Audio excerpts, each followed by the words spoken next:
45 minutes from the steel city of Pittsburgh is a little town called Vandergrift. It was founded in 1895 by George G. McMurtry, president of the Apollo Iron and Steel Co.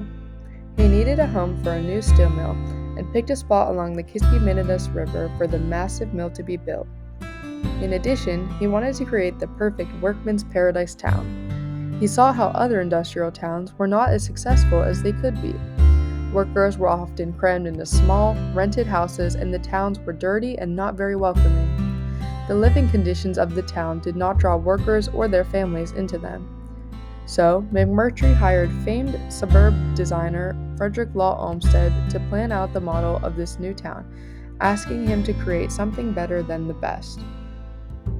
Everything workers needed was going to be right in the town, and they were able to buy the houses to own and bring their families into the town. Olmsted created a beautiful town with wide, curved streets, big lots for houses, a big park, churches, and more. He even named the streets after presidential and patriotic figures, such as Lafayette, Hamilton, Franklin, and Lincoln, to inspire patriotic pride.